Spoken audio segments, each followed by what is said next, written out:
ایک صحابی تھے حضرت جناب سیدنا خفاف بن ایما غفاری رضی اللہ تعالیٰ، انہوں نے بڑا کردار ادا کیا تھا میدان احد میں، انہوں نے اور ان کے صاحبزادے نے۔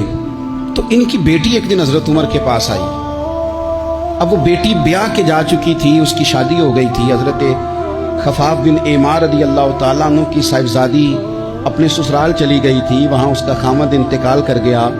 وہ خاتون واپس آ گئی، وہ حضرت عمر سے ملی، بیوہ عورت۔ اس بیوہ خاتون نے آ کے یہاں تو میرے بھائی وہ فوجی بیچارے جن کی بیویاں، جن کو ایک تقریب میں تو خوب ایوارڈ دینے کے لیے بلایا جاتا ہے، میں نے یتیمی کا وقت گزارا ہے، مجھے پتہ ہے کہ 2-4 مہینے لوگ آ کے کہتے ہیں کوئی حکم ہو جاتے 10 آ جائے، پھر جب 1 سال گزر جاتا ہے تو پھر لوگ کہتے ہیں 4 بھرا نے کام کیوں نہیں کر دے؟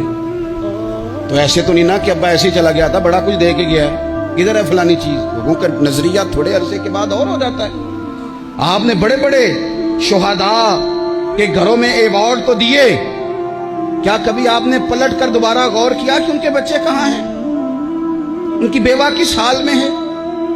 وہ زمانے کی تیز دھوپ اور تیز آندھی کا مقابلہ کیسے کر رہے ہیں؟ بغیر باپ کے جو انسان کو کھلے آسمان تلے وقت گزارنا پڑتا ہے وہ کتنا کو مشکل ہوتا ہے، وہ کس طرح ٹائم گزار رہے ہیں، یہ کبھی سوچا لوگوں نے؟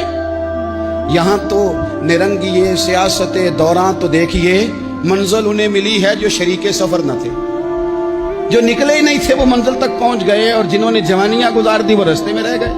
حضرت خفاف بن ایما کی صاحبزادی بیوہ ہو کے آ گئی، بچے ساتھ تھے، سرے راہ جناب عمر سے ملی اور مل کے کہنے لگی حضور میں اس صحابی کی بیٹی ہوں جنہوں نے احد والے دن اپنے بیٹے کے ساتھ مل کے محاصرہ کیا تھا، بچے میرے یتیم ہو گئے ہیں، میں بیوہ ہوں۔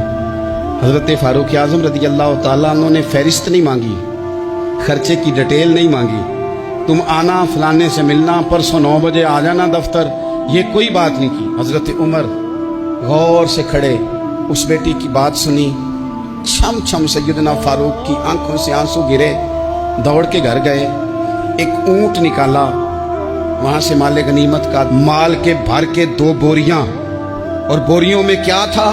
چاندی بھی تھی، نقدی پیسے بھی تھے، کچھ ضرورت کا سامان بھی تھا، غلہ بھی تھا۔ 2 بوریاں بھر کے اونٹ پہ رکھ کے خود لگام اس بیٹی کے ہاتھ میں تھما کے کا پتر سامان بھی تیرا ہے، اونٹ بھی تیرا ہے، اور یہ نہ سمجھنا یہی کچھ تجھے دیا ہے، جب یہ ختم ہوگا تو رب تیرے لیے اور بندوبست فرمائے گا۔ کیا مانا کہ ڈیوٹیاں لگا دی گئی ہیں، ہمیں پتہ ہے یہ سامان کب تک ختم ہو جائے گا، پیسے کب تک ختم ہو جائیں گے، تیرے لیے میں نے نئے حکم بھی جاری کر دیے ہیں۔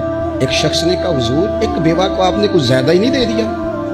یہاں لوگ سیاسی تقسیم نہیں کرتے، تھوڑا کام والے کو دے دو، تھوڑا چوکیدار کو دے دو، تھوڑا گلی محلے میں دے دو، تھوڑا رشتہ داروں میں دے دو، سب ہمارے احسان کے نیچے رہیں گے۔